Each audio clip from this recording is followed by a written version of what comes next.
Maraming mga tao ngayon ang hihilahin ka pababa kapag nagtatagumpay ka sa buhay.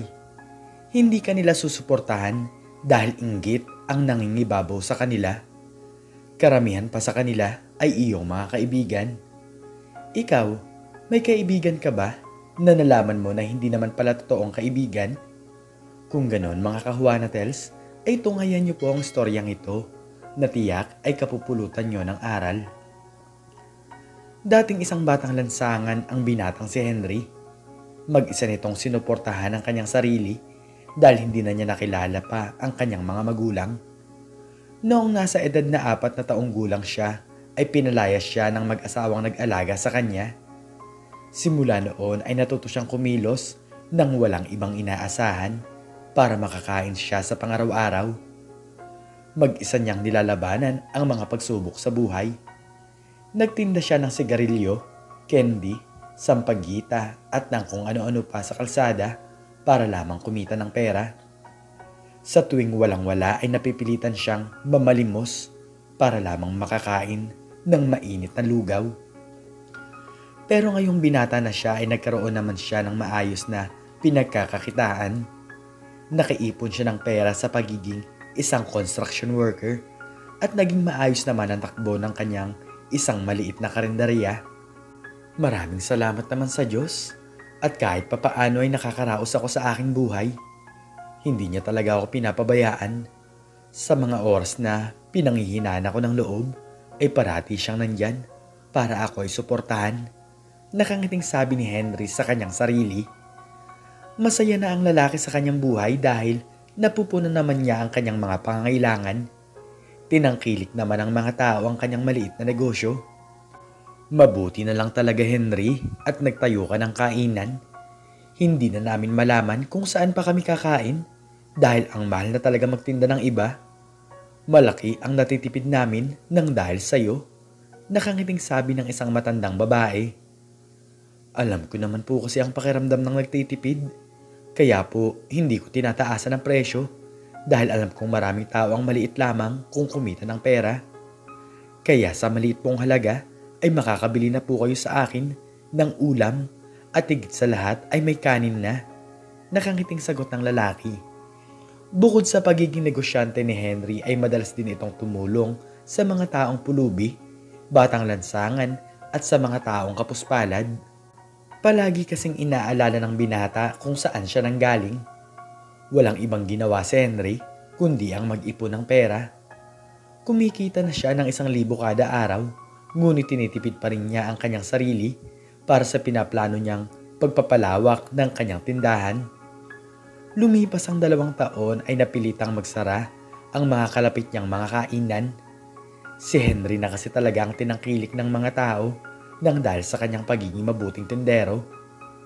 Masayang-masaya ang iba sa tuwing nakikita ng mga ito na tumutulong si Henry sa mga taong nangangailangan. Kaya bilang suporta ay doon na lamang sila kumakain ng tanghalian at hapunan. Simula nang magsara ang ibang mga kainan ay napilitan din si Henry na mas palawakin pa ang kanyang karinderya.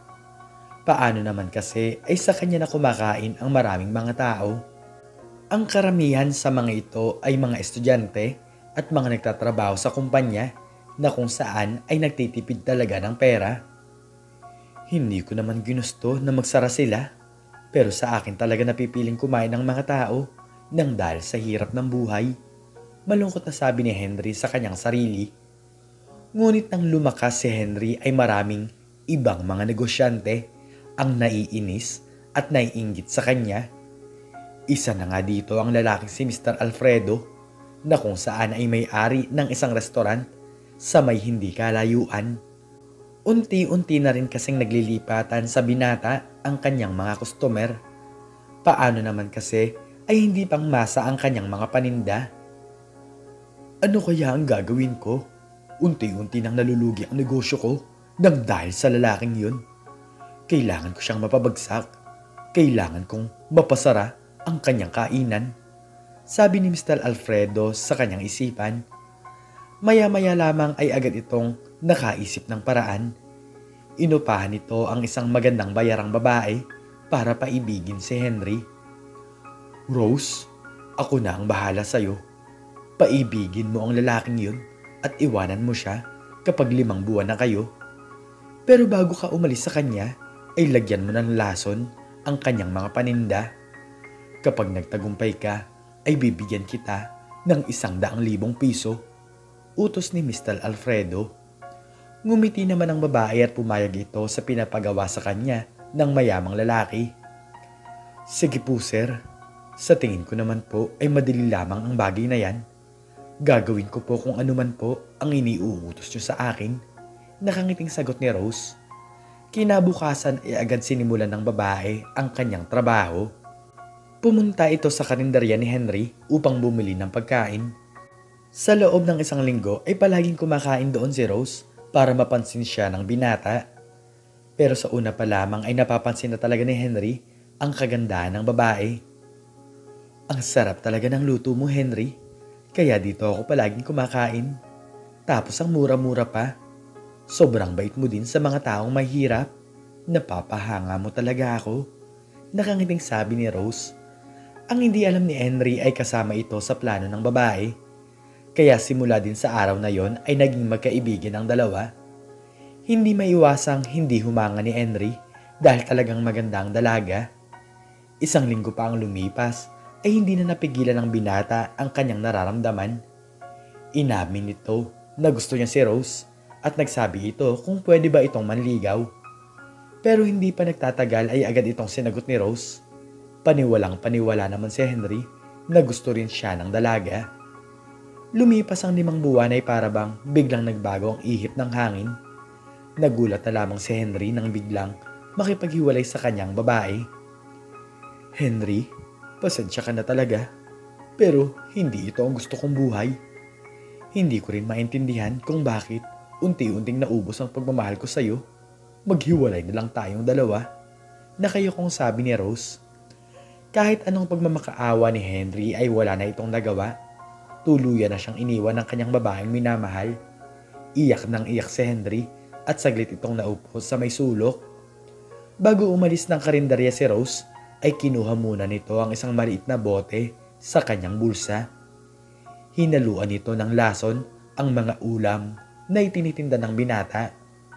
Lumipas ang 2 oras ay sumakit ang tiyan ng mga taong kumakain. Ano pong nangyayari sa inyo? Malinis naman po ang mga pagkain. Pasensya na po kayo pero hindi ko po maisip na may sangkap po na magpapasama sa inyong pakiramdam. Kinakabahang sabi ni Henry.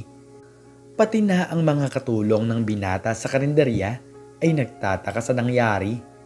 Halos 20 tao ang nalason ng kanyang mga paninda.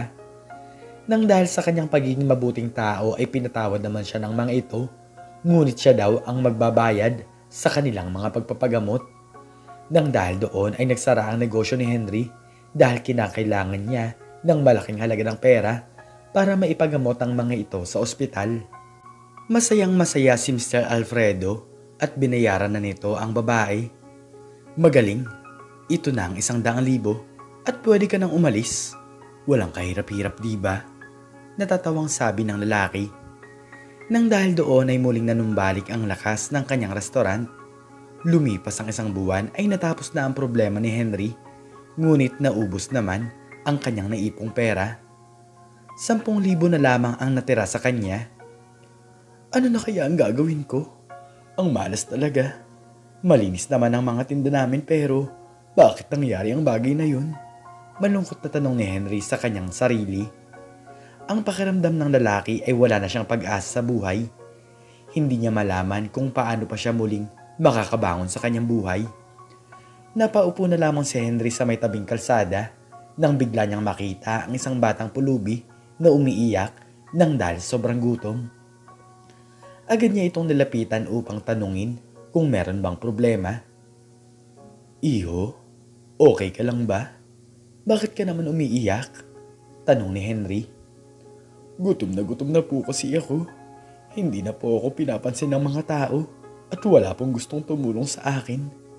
Mag-isa lang po kasi ako sa aking buhay. Malungkot na sagot ng bata. Dito ay naalala ni Henry na dati ay katulad niya rin ng bata. Tara, sumama ka sa akin at ibibili kita ng makakain. Huwag kang mag-alala dahil ako na ang bahala sa'yo.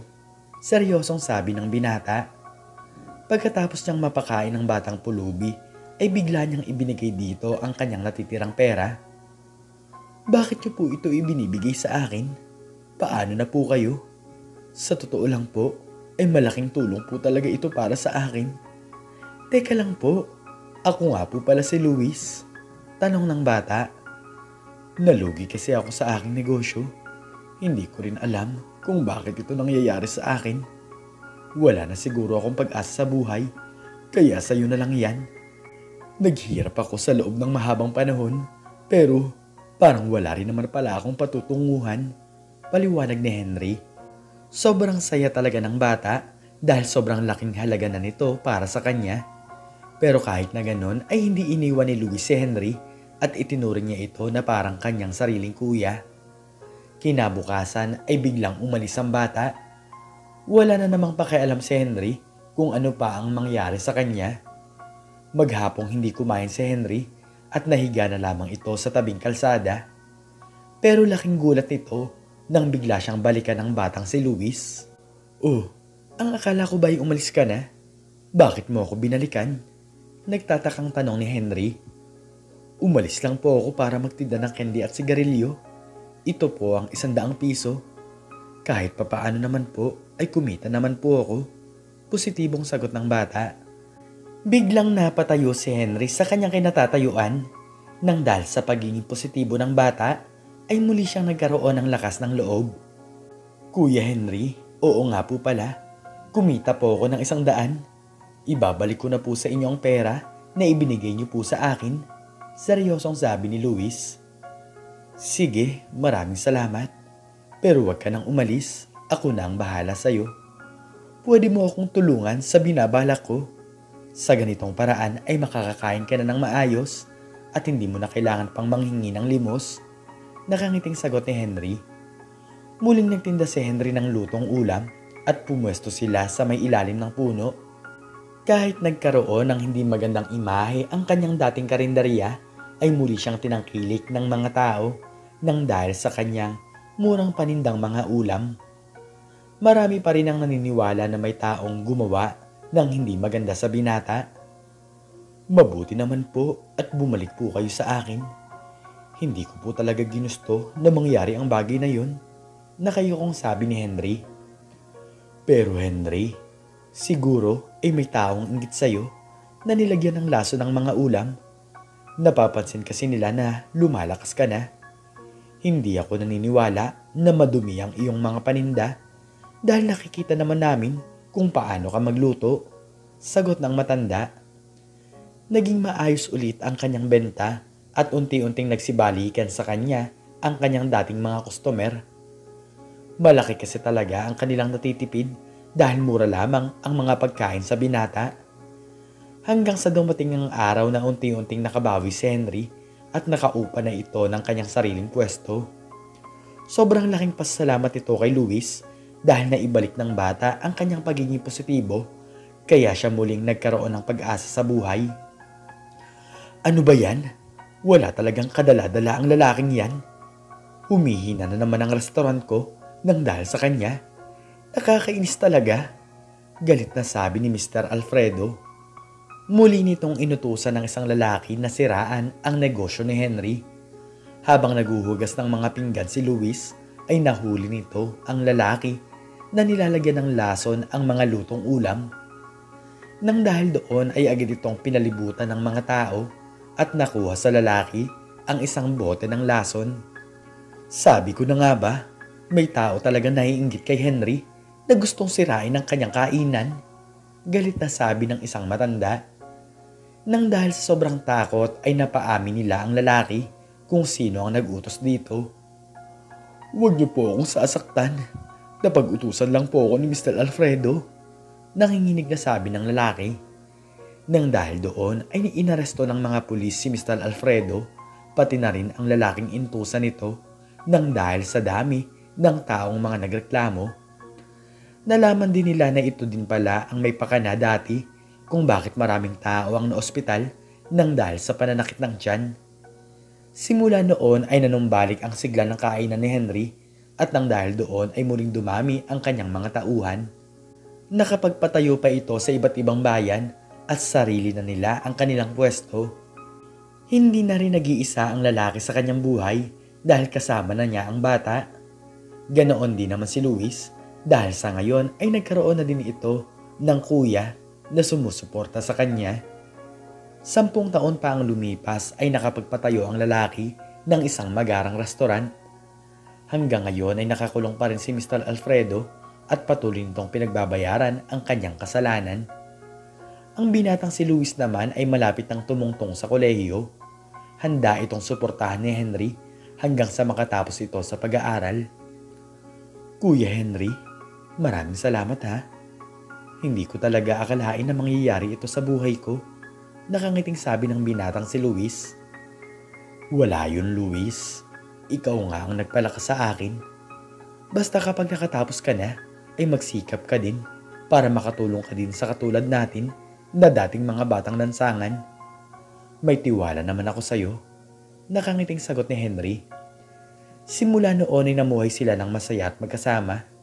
Higit sa lahat ay hindi na sila naghirap at nagpatuloy ang kanilang pagiging masagana. Huwag tayong mainggit sa tagumpay ng iba. Dapat tayong maging masaya sa tuwing may mga taong nakakaahon sa kahirapan. Suportahan natin ang maliliit na negosyo ng ating mga kaibigan. Sobrang sarap sa pakiramdam ng iba sa tuwing na ipaparamdam mo na may tiwala ka sa kung ano ang kaya nilang gawin sa kanilang buhay. Huwag mo silang diktahan sa kung ano man ang plano nila dahil iba-iba ang tao. Hindi mo alam na baka ang maliit nilang negosyo ay biglang lumaki balang araw. Ikaw, anong natutunan mo sa istoryang ito? I-comment mo sa baba kung ano man ang iyong natutunan. At hanggang dito na lamang po nagtatapos ang aking istorya at sana po ay nagustuhan niyo ito. Please like, share, and subscribe and click the notification bell para palagi po kayong updated sa mga bago ko pong istorya. Muli, mga Kahuana Tales, ay maraming salamat po at God bless us all.